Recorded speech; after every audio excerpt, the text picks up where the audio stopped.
जय हिंद। एक बार फिर से आप सभी का स्वागत है बोलता सिवा न्यूज में। बता दें कि हमेशा से हमारा प्रयास रहा है शिक्षा को लेकर और समाज में जो शोषित वंचित जो लोग हैं उनके आवाज बनने के लिए हम हमेशा तत्पर रहते हैं। अभी हमारी टीम पहुंची हुई है सिवान जिले के ये गोपालगंज मोड़ है और आप देख सकते हैं डॉक्टर भीमराव अम्बेडकर साहब की यहाँ पे स्टैचू लगा हुआ है और उसी के ठीक बगल में यहाँ पे कुछ लोग बैठे हुए हैं। तस्वीरों में आप सीधी तौर पर दिखा देंगे कि पीछे एक बैनर है जहाँ पे वामसेव राष्ट्रीय मूल निवासी संघ एवं ऑफशूट संगठन राष्ट्रीय मुस्लिम मोर्चा जिला इकाई सिवान सावित्रीबाई फुले शेख फातिमा जयंती एवं शेख भिखारी शहादत दिवस समारोह को लेकर ये लोग यहाँ पे बैठे हुए हैं। बहुत सारे लोग हैं जिन लोगों को इन लोगों के बारे में पता नहीं है कि आखिर ये लोग कौन है। हम लोग इतिहास में अक्सर पढ़ते आए हैं सावित्रीबाई फुले के बारे में और शेख फातिमा के बारे में, चाहे शेख भिखारी जी के बारे में हम लोग जानते हैं, लेकिन आजकल की जो पीढ़ी है, जो आने वाली जो युवा पीढ़ी है, उन लोगों को इनके बारे में कुछ मालूम नहीं है कि इन लोगों का इतिहास का क्या रहा है।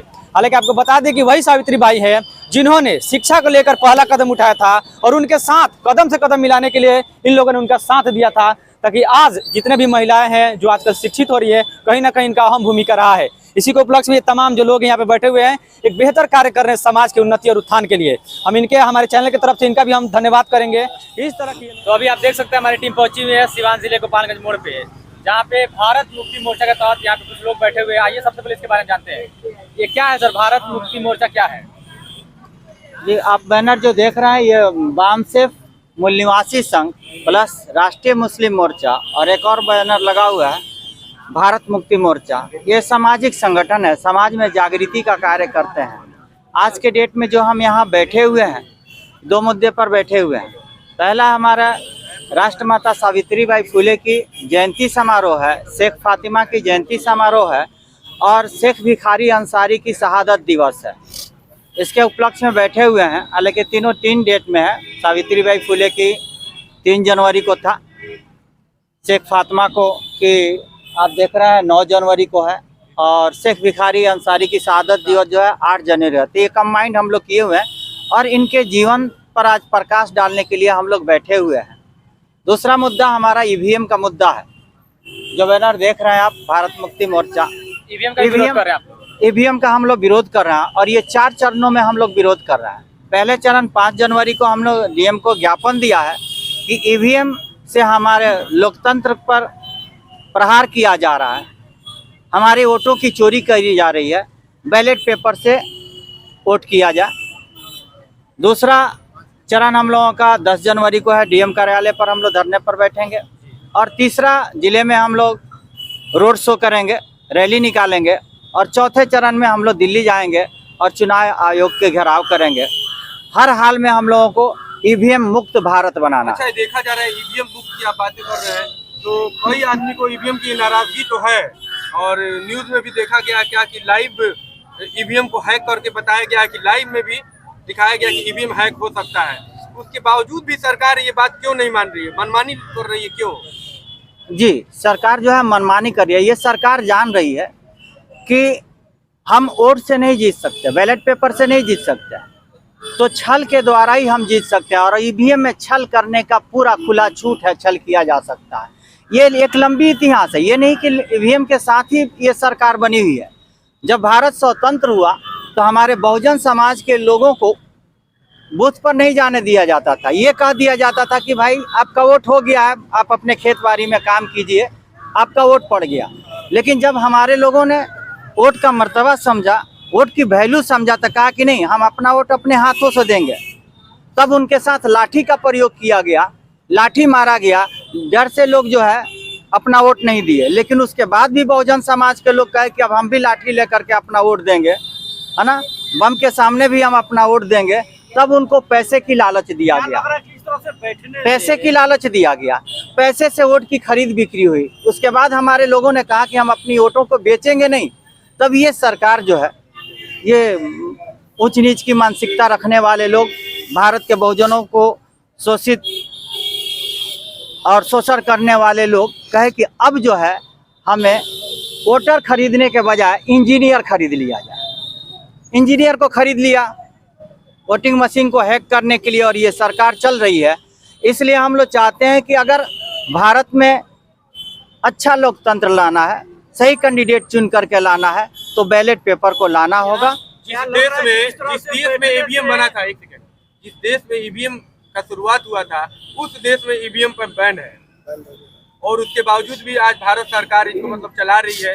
क्या लग रही है, सरकार तानाशाही कर रही है? बिल्कुल बिल्कुल, ये छुपी हुई बात नहीं है, ये तानाशाह सरकार है। अभी ड्राइवर हमारे रोड पर आए थे, सरकार ने उनको प्रलोभन दिया, ऐसे वैसे बहका दिया कि नहीं कोई बात नहीं अभी लागू नहीं करेंगे, फिर न्यूज दे दिया कि 26 जनवरी से हम लागू करें। उस तरह से स्टूडेंट भी रोड पर आए थे।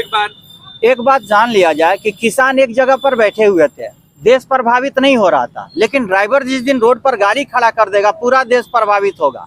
और ड्राइवर के साथ में हम सब उतरेंगे, हर घर में ड्राइवर है, और ड्राइवर होता है, एक्सीडेंट चाहे जिससे भी हो कानून तो वही लगेगा ना। हम अपनी घरेलू गाड़ी चला रहे हैं तब भी हम पर वही कानून लगेगा, और पेशावर गाड़ी चला रहे हैं तब भी वही कानून लगेगा।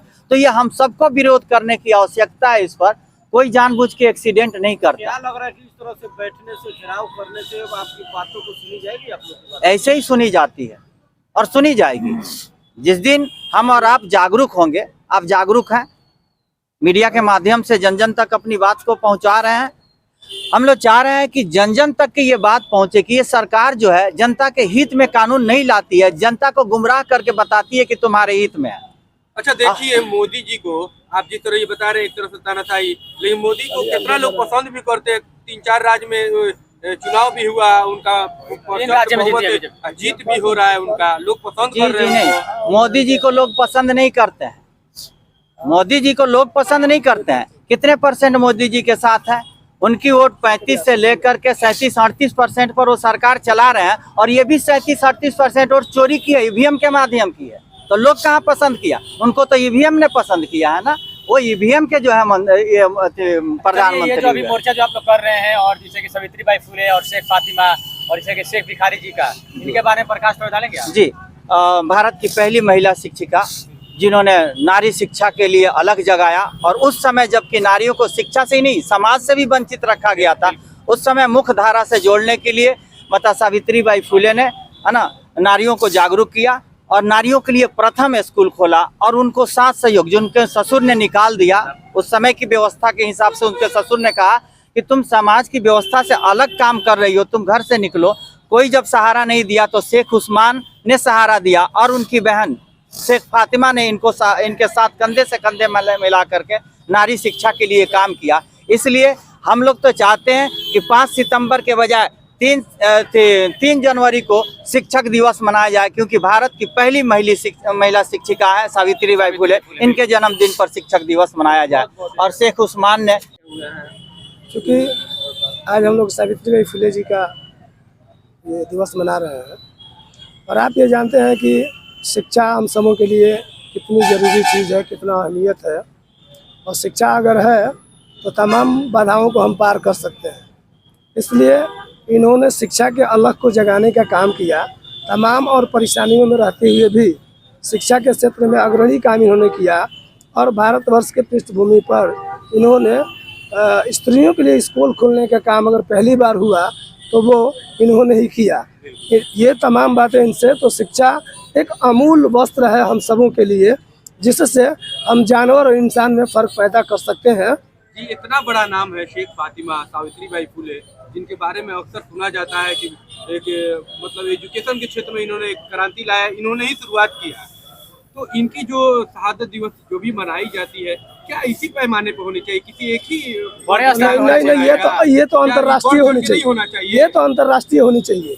लेकिन परोक्ष रूप से हम सबों पर मनुवाद की सरकार चल रही है, और यह सरकार नहीं चाहती है कि इन तमाम हस्तियों को हम मेन फ्रंट पर ला करके और उनके जयंती को मनाने का काम करें, जिससे कि हमारा पिछड़ा समाज जो है ये आगे की तरफ आ जाए। पीछे क्या पहले की किताबों में इन लोगों के बारे में अक्सर चर्चाएं इतिहास हुआ करती थी, लेकिन अब जो किताब में दिया जा रहा है, देखा जा रहा है कि धीरे धीरे कम किया जा रहा है पाठ, मान लीजिए कि ना के बराबर। आज जो हमारी तानाशाह सरकार जो चल रही है नरेंद्र मोदी जी की, वो ये चाह रही है कि जो भी असलियत है उसको छुपा करके और अपना बेकार के चीज़ के प्रोपगंडा को कर करके हम इस पर हुकूमत करते रहे। ये जबकि हम लोग ऐसा होने नहीं देंगे। जो भी मूल निवासी लोग हैं, जो भी बहुजन समाज के लोग हैं, ये लोग कतई ऐसा होने नहीं देंगे। और ये जान लीजिए कि जब इंसान पर आफत आती है तो वो उठ खड़ा होता है और अपने हक और हुकूक के लिए लड़ता है। इसलिए सावित्रीबाई फुले ने जो अधिकार हमको दिया, जो शस्त्र हमको दिया, हम सबों को दिया, वह शस्त्र हम चलाएंगे और सबको आगे की तरफ लेकर के जाएंगे। क्या नाम है आपका? अपना नाम? मेरा नाम हबीबुल्लाह अंसारी हुआ। मैं राष्ट्रीय जनता दल सिवान सदर प्रखंड का अध्यक्ष हूँ। हबीबुल्लाह।